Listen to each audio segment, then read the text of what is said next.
മോളെ ഞാൻ പൊക്കും, എന്തായാലും എടുക്കും. ഓൻ്റെ ലക്ഷ്യം, അയാളെ ലക്ഷ്യം എന്ന് പറഞ്ഞാൽ ഇൻഷൂറിൻ്റെ പൈസയാണ്. தமிழகத்தில் கம்யூனிஸ்ட் கட்சிக்காரங்களாம் தன்னுடைய கட்சி ஆஃபீஸ் கூப்பிட்டுருக்காங்க. லவ் பண்ணுறவங்களாம் கூப்பிட்றாங்க. இங்கே வாங்க, இங்கே வாங்க, இங்கே வாங்க, நாங்கள் விளக்கலாம் ரீதியாக வச்சுருக்கோம், பாய் வச்சுருக்கோம், நீங்கள் வாங்க வாங்கன்னு கூப்பிட்டு இருக்கானுங்க. ஆனால் கேரளாவில் காசர்கோடில் இதே கம்யூனிஸ்ட் கட்சி தலைவர் வந்து கதறி எழுதிட்டு இருக்காங்க உட்காந்துட்டு. தன்னோட பொண்ணை வந்து லவ் ஜிகாத் மூலம் முஸ்லீம் ஒருத்தர் வந்து மதம் மாற்றி ஒரு 50 லட்ச ரூபா பணத்துக்கு ஆசைப்பட்டு ஏற்கனவே கல்யாணம் ஆனவன் நம்மளுடைய மகளை வந்து அபகரிக்க பார்க்குறான் அப்படின்ட்டு கதறி அழுகுறாரு.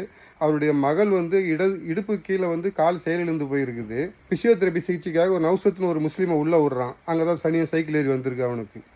உள்ளே வந்து அவன் என்ன சிகிச்சை கொடுக்குறது போல் அந்த பெண்ணை வந்து இந்த லவ் ஜிகாத் அவங்க அடிப்படையில் வந்து எல்லாமே தெரியும். எப்படி ஒரு பொண்ணை லவ் பண்ணணும், எப்படி ஒரு பொண்ணை மனசை மாற்றணும், எப்படி ஒரு பொண்ணை வந்து மதம் மாற்றணும், அழகாக தெளிவாக கற்றுக் கொடுத்துருப்பாங்க. இப்போ அந்த பொண்ணு வந்து இன்றைக்கி வந்து எனக்கு அப்பா வேணாம், எனக்குள்ள 2 குழந்தைகள் வேணாம், நான் வந்து அவங்க கூட போகிறேன் அப்படின்னு தயாராக இருக்கிறார்.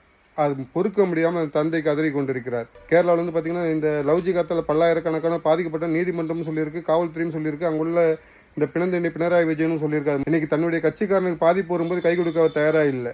அங்கே வந்து அந்த கம்யூனிஸ்ட்டுக்கு வந்து கை கொடுத்தது யாருன்னு பார்த்தீங்கன்னா பாஜகவும் இந்து அமைப்புகள் தான் கொடுத்துருக்குது. ஏன்னா லவ் ஜிகாத்தின் கொடூரத்தை முழுமையாக அறிந்தவர்கள் புரிந்தவர்கள் இந்து அமைப்பினராக தான் இருப்பாங்க. குத்துனது மர்ம நபராக இருந்தால் கத்தக்கூட எவனும் வரமாட்டாங்கிறது வந்து பார்த்தீங்கன்னா தமிழகத்தில் மட்டும் இல்லை, கேரளாவிலையும் நிரூபணம் ஆகிட்டு இருக்குது.